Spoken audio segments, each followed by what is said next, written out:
শুভ সন্ধ্যা বন্ধুরা। আজ ৩ মার্চ মঙ্গলবার। আজকের সন্ধ্যার গুরুত্বপূর্ণ খবরগুলি হলো, আমেরিকা এবং ইরানের মধ্যে যুদ্ধ পরিস্থিতির আঁচ এবার ছড়িয়ে পড়ছে গোটা পশ্চিম এশিয়ায়। পশ্চিম এশিয়ার অন্তত 10টি দেশে উত্তেজনা ছড়িয়ে পড়েছে। উড়ে আসছে ক্ষেপণাস্ত্র, ড্রোন। মঙ্গলবারও সৌদি আরবে ইরাক লেবাননে হামলা হয়েছে। ড্রোন আক্রমণ হচ্ছে মার্কিন দূতাবাসে। আমেরিকা এবং ইসরায়েল যৌথভাবে হামলা চালায় ইরানে। হামলায় নিহত হন ইরানের সর্বোচ্চ ধর্মীয় নেতা আয়াতুল্লাহ আলী খামেনেই। হামলার প্রাথমিক ধাক্কা কাটিয়ে উঠেই প্রত্যাঘাত শুরু করে ইরান। শুধু ইসরায়েল নয়, পশ্চিম এশিয়ায় যে দেশগুলিতে মার্কিন ঘাঁটি রয়েছে প্রায় সব দেশেই হামলা করেছে তেহরান। সৌদি আরব, কাতার, সংযুক্ত আরব আমিরশাহী, Oman, Bahrain, Kuwait, Iraq, Syria, জর্ডানে হামলা চালায় তেহরান। এর মধ্যে বহু হামলা প্রতিহত করেছে আমেরিকার বন্ধু দেশগুলি। 4 দিন ধরে চলতে থাকা এই যুদ্ধ পরিস্থিতিতে ইরানেও যথেষ্ট ক্ষয়ক্ষতি হয়েছে। মুহুর্মুহু ক্ষেপণাস্ত্র আছড়ে পড়েছে ইরানের রাজধানী তেহরানে। সবচেয়ে বেশি ক্ষেপণাস্ত্র পড়েছে তেহরান এবং তার সংলগ্ন এলাকাতেই। এক চাঞ্চল্যকর ঘটনা। ধান ক্ষেতের মাঠে একটি পাওয়ার গ্রিড টাওয়ার থেকে উদ্ধার হলো এক যুবকের ঝুলন্ত দেহ। ঘটনাটি সুনাইয়ের নতুন কাঞ্চনপুর নাওয়ারাজ বড়ইতল সংলগ্ন এলাকার। মঙ্গলবার সকালে ধান ক্ষেতের মাঠে একটি পাওয়ার গ্রিড টাওয়ারে যুবকের ঝুলন্ত দেহটি দেখতে পান স্থানীয়রা। জানা যায়, যুবকটি কচুদরমের মঈনুদ্দিন আহমদ ছেলে বাহার উদ্দিন আহমদ। বাইক নিয়ে সে গামছা দিয়ে টাওয়ারের ইস্পাতে ফাঁস লেগে নিজেকে শেষ করেছে সে। স্থানীয় লোকদের কথা মতো পরিবারে ঝগড়া হয়। এরপর তিনি চরমপন্থা বেছে নেন। তার পরিবারে 2টি মেয়ে সন্তানও রয়েছে। হাইলাকান্দির জেলা ম্যাজিস্ট্রেট রঙের উৎসব হোলি উপলক্ষে বুধবার স্থানীয় ছুটি ঘোষণা করেছেন।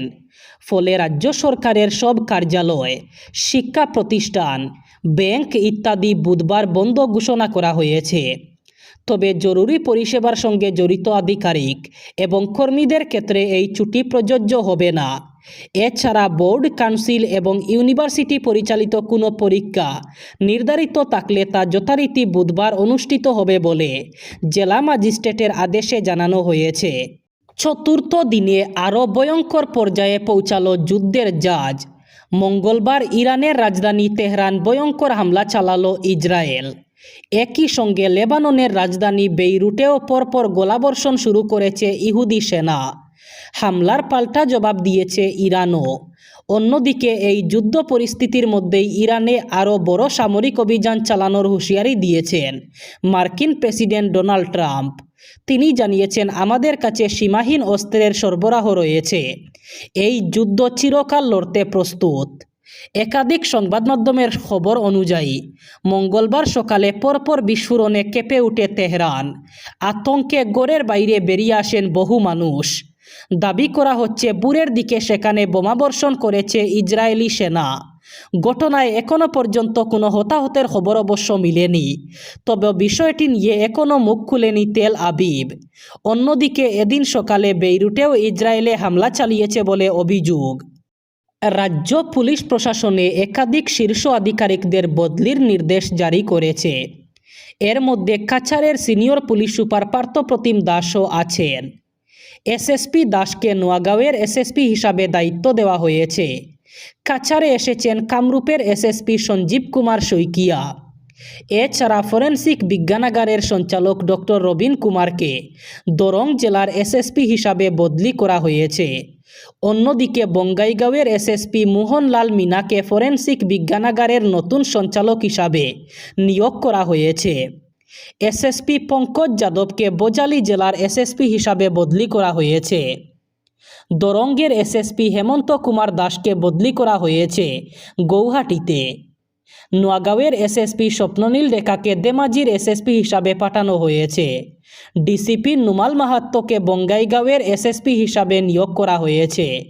ডিসিপি মৃণাল রেখাকে দক্ষিণ শালমারার এসএসপি পদে নিয়োগ করা হয়েছে এবং বোজালির এসএসপি সুমন চক্রবর্তীকে তামুলপুরে বদলি করা হয়েছে।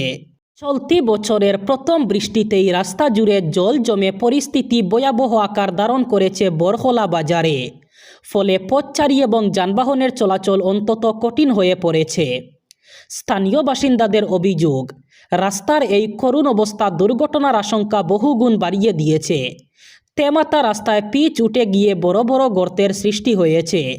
পাশাপাশি এলাকার নিকাশি ব্যবস্থা সম্পূর্ণ অকার্যকর হয়ে পড়ায় সামান্য বৃষ্টিতেই জলাবদ্ধতা তৈরি হচ্ছে। এই জলাবদ্ধতার কারণে বাজারে কেনাকাটা করতে আসা ক্রেতা এবং ব্যবসায়ীদের চরম অসুবিধার সম্মুখীন হতে হচ্ছে। প্রতিদিনের যাতায়াত ব্যাহত হওয়ায় ক্ষোভ বাড়ছে স্থানীয়দের মধ্যে।